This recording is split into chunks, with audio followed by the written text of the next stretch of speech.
여러분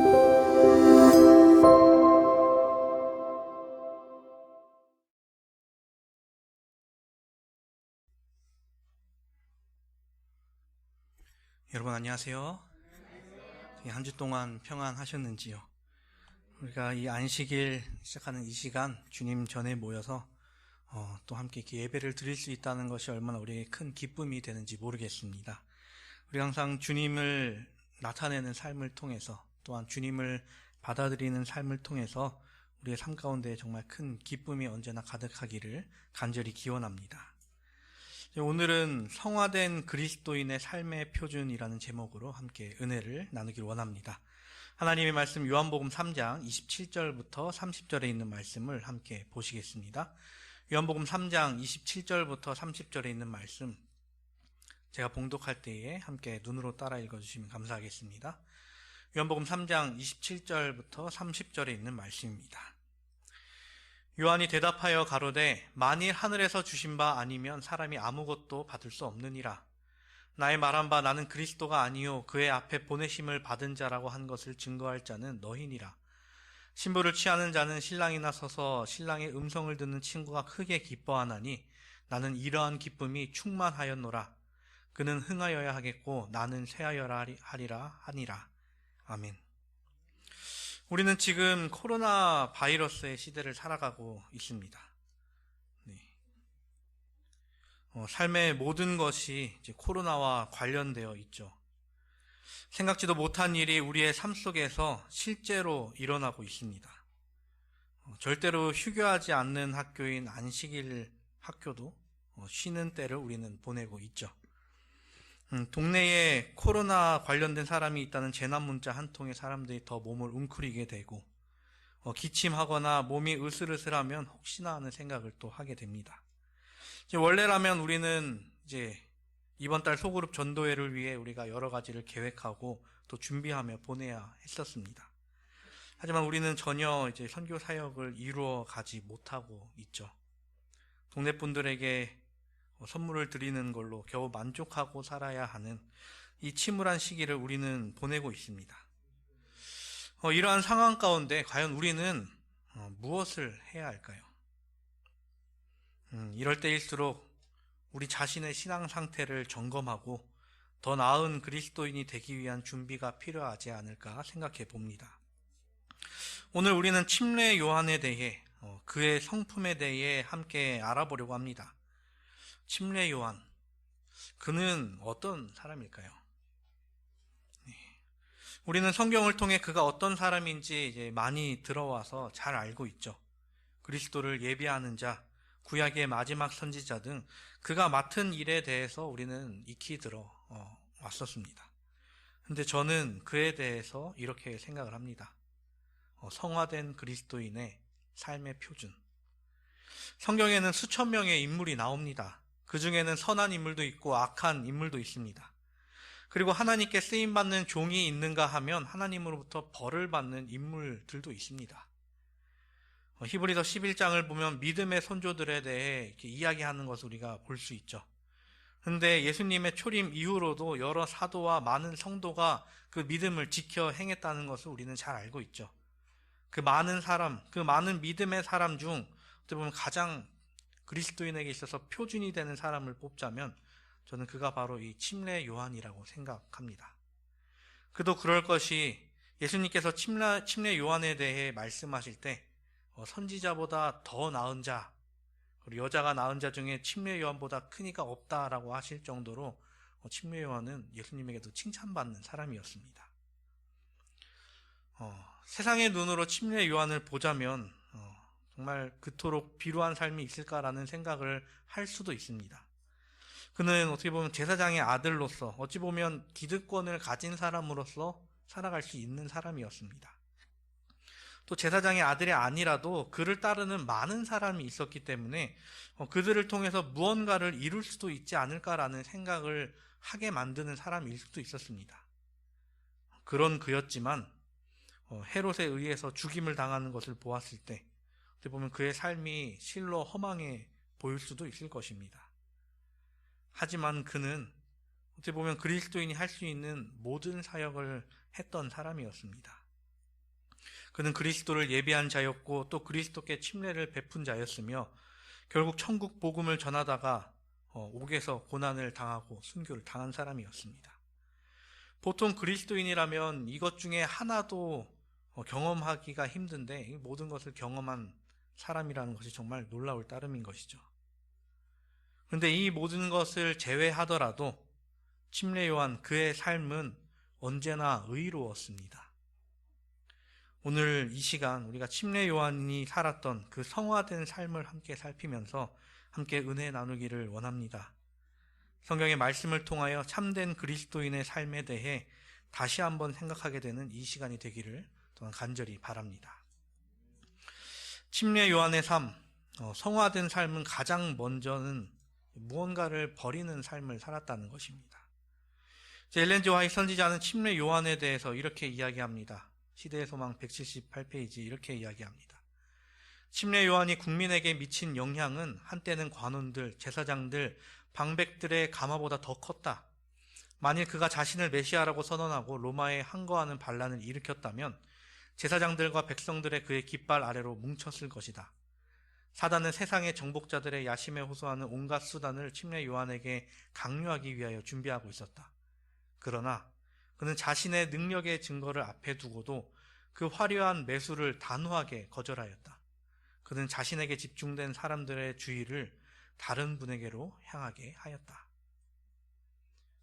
요한의 영향력은 정말 대단했습니다.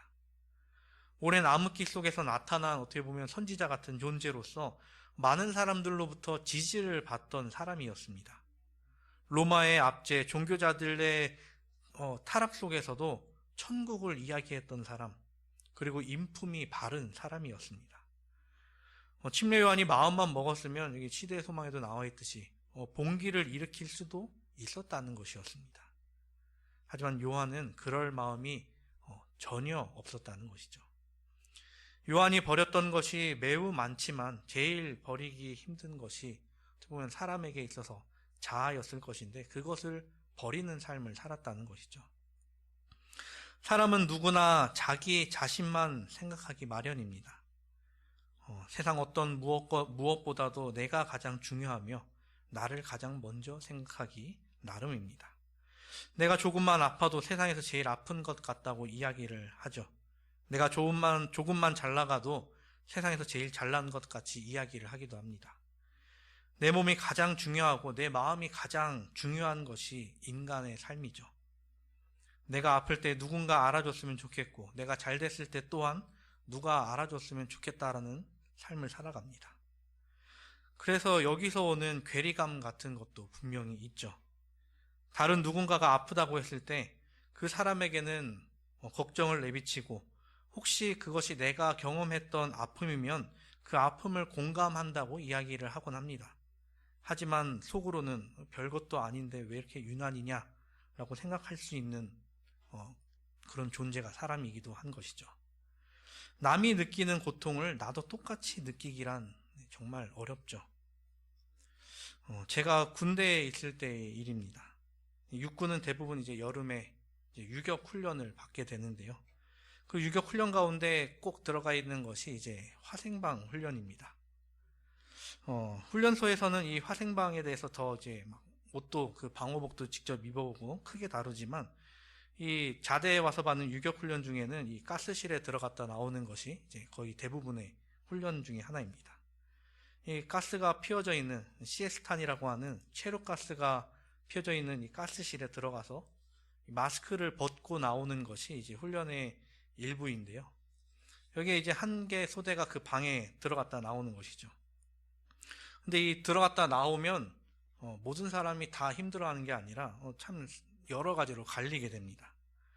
이제 막 온 지 얼마 안 돼 가지고 처음 받는 이제 신병 같은 애들은 기침, 눈물, 콧물 다 쏟으면서 죽을 것 같다고 하면서 나옵니다. 근데 이것을 몇 번 받아본 사람들은 오늘 좀 맵네 하면서 나옵니다.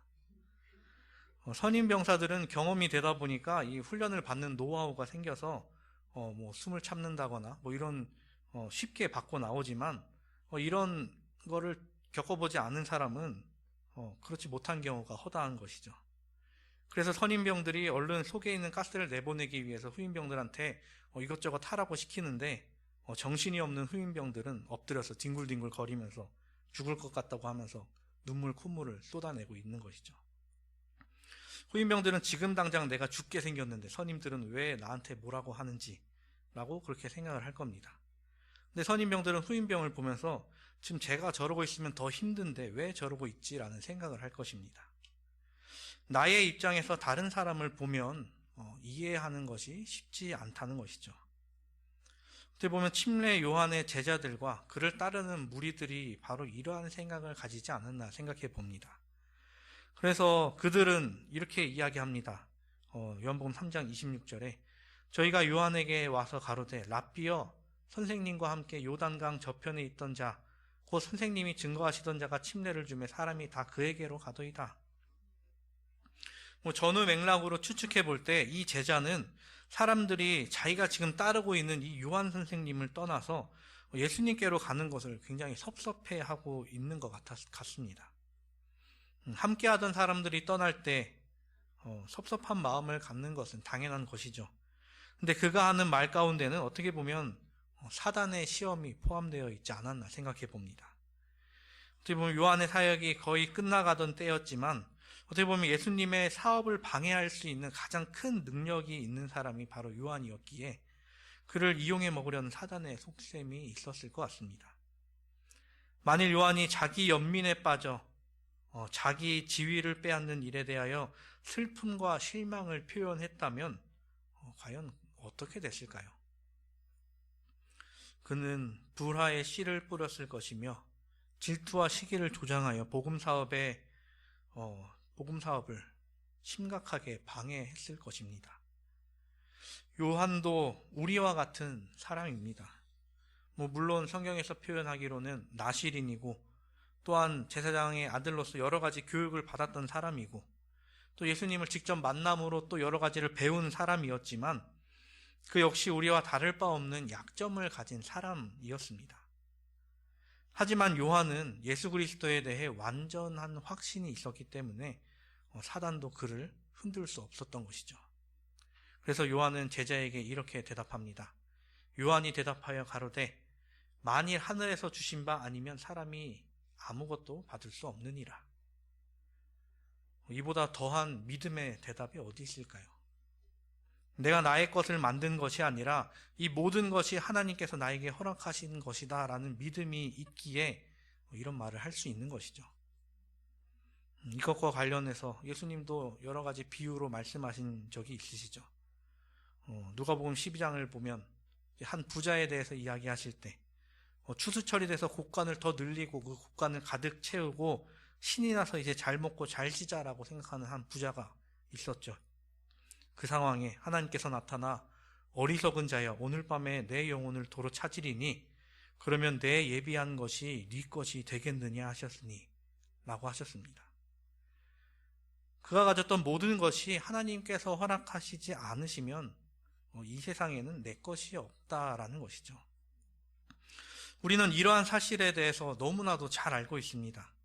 이것에 대하여 많은 설교를 들어왔고 성경 이야기를 들어왔기에 모를 수가 없죠. 만유의 주제이신 하나님께 모든 것이 있음을 인정하는 것, 이러한 삶을 사는 것이 우리에게 정말로 필요합니다. 근데 우리가 머릿속으로는 알고 있지만 실제 삶 속에서 그러한 삶을 살고 있는지 우리가 한번 생각해 봐야 합니다. 물이 바다 덮음같이 여호와를 인정하는 삶을 우리는 과연 살고 있는지 말이죠. 우리의 신앙 생활이 실제의 삶 속에서도 나타나 나 자신이 아니라 하나님이 드러나는 그러한 삶을 사는 우리 모두가 되기를 간절히 바랍니다.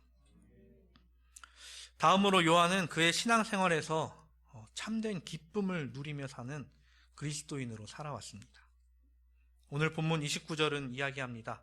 신부를 취하는 자는 신랑이나 서서 신랑의 음성을 듣는 친구가 크게 기뻐하나니 나는 이러한 기쁨이 충만하였노라. 요한은 이 말씀에서 자기 자신을 약혼한 양가를 이어주는 친구로서 이야기를 합니다. 신랑이 그의 신부를 영접하면 어떻게 보면 친구의 사명은 끝이 나게 되죠. 신랑과 신부를 서로 소개시켜주고 결혼까지 시켜주면, 결혼까지 성공시키면 그 친구는 여러모로 보람을 느끼고 기쁨을 느끼겠죠. 이와 같이 요한도 사람들을 예수님께로 인도하도록 부름을 받았기에 그리스도의 사업이 성공하는 것을 목격하는 것이 그에게는 기쁨이 되었다는 것입니다. 요한은 자신이 하는 일이 자신에게 있어서 얼마나 큰 축복인지 알았기 때문에 그 순간을 즐기고 또 기뻐했습니다. 하지만 현대를 살아가는 사람들에게는 이 또한 이해되지 않을 것입니다. 예로부터 사회는 사람들에게 언제나 경쟁을 부추겨 왔기에 경쟁하지 않는 삶을 사는 것을 익숙치 않게 여길 것입니다. 사람들은 경쟁이라는 것을 통해 자신이 하는 행동에 의미를 부여하고 경쟁에서 이겼을 때 보람으로 여기며 살아갑니다. 고대시대 때부터 사람은 사람들에게 주입해온 사상, 이 약육강식이라는 것을 통해서 사람들을 경쟁 속으로 내몰았죠. 학생들 또한 학교에 가면 공부를 합니다. 그런데 그 학생들을 평가해서 등급을 매기게 되죠. 예전에는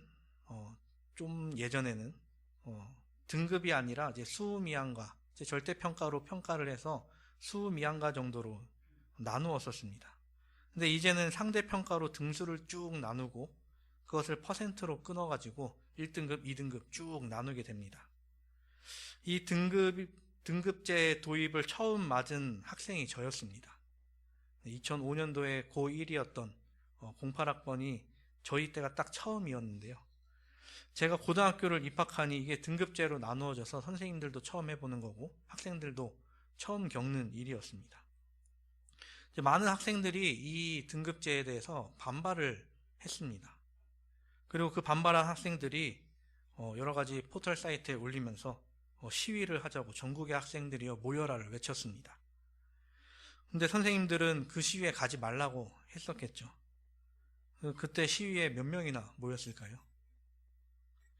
그때 제 기억으로는 100명이 채 안 됐던 걸로 기억을 합니다. 공부를 하던 학생들은 그럴 시간에 공부나 하지라는 분위기가 대부분이었기 때문에 그 시위는 실패로 돌아가고 말았죠. 여전히 학생들은 교우들과 경쟁을 하면서 살아갑니다. 그것이 당연하듯이 말이죠. 물론 공부를 열심히 한 학생은 그에 대한 보상을 받아야 하는 것이 마땅합니다.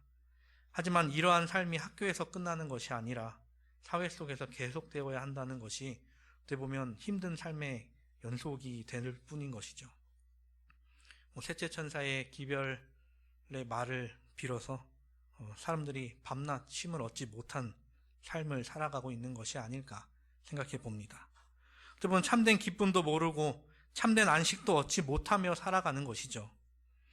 요즘 사람들이 하는 학생들, 더 나아가 성인들도 하는 게임에도 경쟁전이라는 것이 있어서 이기면 등급이 올라가고 지면 등급이 떨어진다고 합니다. 등급을 쭉 나눠가지고 철에서부터 맨 위에 가장 높은 등급까지 여러 등급으로 나눠서 사람들을 등급을 나눕니다. 어떻게 보면 사람들을 즐거워지라고 스트레스 풀라고 만든 게임인데 사람들은 이 등급을 올리려고 눈에 불을 켜고 밤을 새워가면서 게임을 한다고 합니다. 한낱 게임일 뿐인데 그 등급전에서 지면 분해하고 다시 등급을 올리기 위해 또 밤을 새우고 그렇게 게임을 한다고 합니다. 사람들은 쉬는 법을 잊어버린 것이 아닐까 생각해 보는 문제인 것이죠. 경쟁에 치여 살지만 경쟁 없이는 살 수 없는 몸이 되어버린 사람들. 그런데 그 경쟁의 끝에는 무엇이 있습니까? 우리의 삶의 목표는 우리가 얼마나 위대하고 성공적인 삶을 사느냐에 있지 않습니다. 우리의 삶에 예수 그리스도가 나타난다면 이것이 정말 성공한 삶이겠죠. 그래서 침례 요한은 이렇게 이야기합니다. 그는 흥하여야 하겠고 나는 쇠하여야 하리라. 우리가 하나님의 나라의 백성으로 살 때, 우리를 통해 하나님의 나라가 확장될 때 그 삶이 가장 위대한 삶이 될 것입니다. 이것이 파괴적인 경쟁 의식을 넘어서는 유일한 길일 것입니다. 우리 삶의 목표가 예수님께서 더욱 흥하여지는 것이 될 때 우리는 서로를 경쟁 상대로 보는 것이 아니라 협력자가 되어 서로를 더욱 귀하게 여기게 될 것입니다. 시대소망 179페이지에는 이렇게 이야기합니다.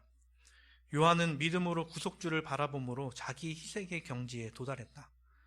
그는 사람들의 이목을 자기 자신에게 이끌려 하지 않고 그들의 생각을 더욱 더 높이 끌어올려 하나님의 어린 양을 주시하도록 하였다. 요한 자신은 목소리, 곧 광야에 외치는 소리에 불과하였다. 이제 그가 침묵과 은퇴를 기꺼이 받아들인 것은 모든 사람의 눈이 생명의 빛 되신 이에게 향하도록 하기 위함이었다. 내가 나를 높이기 위해 부단히 노력해도 나를 싫어하는 사람은 언제나 존재하고 나를 공격하는 사람은 계속해서 늘어날 것입니다. 하지만 내가 예수 그리스도를 높일 때 예수께서 또한 우리를 높이실 것입니다. 사랑하는 우리 성도 여러분, 우리의 삶이 성화된 삶을 향하여 나아가게 되기를 간절히 바랍니다. 정말 단 하루라도 죄된 삶이 아니라 어떻게 보면 의로운 침례 요한과 같은 삶을 살아보는 것이 저의 꿈입니다. 하지만 꿈과는 반대로 눈 뜨고 물을 마시고 밥을 먹는 것, 그것을 넘어 숨을 쉬는 것조차도 죄인의 삶을 사는 것이 저 자신임을 발견할 때 정말 나날이 부끄러움을 느끼며 살아갑니다. 하지만 그러한 저조차도 사랑하신다고 말씀하시는 예수 그리스도 덕분에 또 하루를 살아가는 저를 또 발견할 수 있습니다. 그래서 언제나 예수 그리스도의 사랑을 간구하는 기도, 또한 저 자신을 내려놓기 위한 기도를 끊임없이 드려야 하겠죠. 시대의 소망 181페이지엔 이렇게 이야기합니다. 즐겨 자아를 비울 때에만 우리는 하늘의 빛을 받을 수가 있다. 우리가 만일 우리의 모든 생각을 사로잡아 그리스도께 복종시키기로 동의하지 않는 한 우리는 하나님의 품성을 식별할 수도 없고 믿음으로 그리스도를 받아들일 수도 없다.